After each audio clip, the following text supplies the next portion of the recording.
Pendant cette période de confinement, la rédaction de La Tribune a choisi de donner la parole aux créateurs, indépendants, salariés, chefs d'entreprise, avec ces lettres du confinement, vos enseignements reçus lors de cette crise économique et sanitaire sans précédent.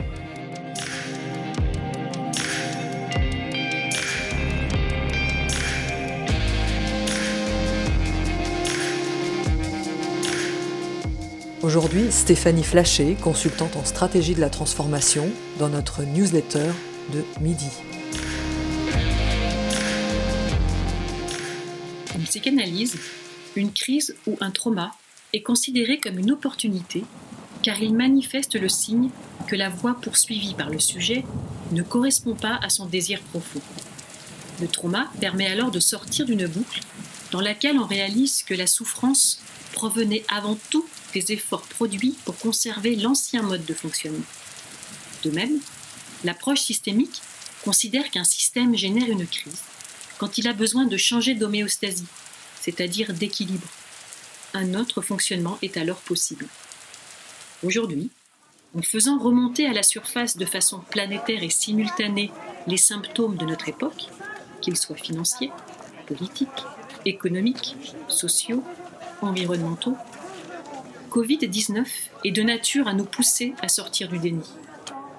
À la fois par son ampleur, mais aussi par sa nature qui nous rappelle à notre essence d'être mortels et vulnérables, cette crise est de nature existentielle.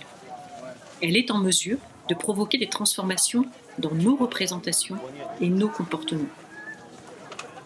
Mais l'effet du choc que provoque cette pandémie sera-t-il suffisamment profond pour nous engager dans une logique de transformation? Aurons-nous la conscience collective pour traverser les étapes connues du changement, le choc, le déni, la colère, la peur, la tristesse, l'acceptation, le pardon, pour aller enfin vers un système plus mature? Le risque, c'est de se précipiter sur un plan de relance a priori rationnel et logique pour sortir du choc et sauvegarder en réalité ce qui nous rassure, et de rester à la case déni en conservant nos vieilles routines, faute de s'y confronter. Dans l'urgence, le risque est de fantasmer une relance sur des bases vérolées, c'est-à-dire essentiellement autour d'enjeux d'argent et de moyens, contre lesquels il nous sera d'autant plus dur de lutter que nous serons nombreux concernés par la perte de revenus et la perte de sécurité.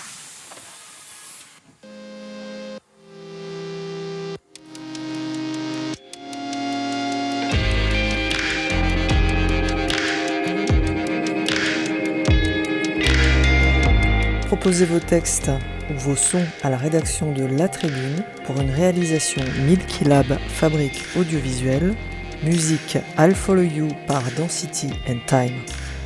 À demain.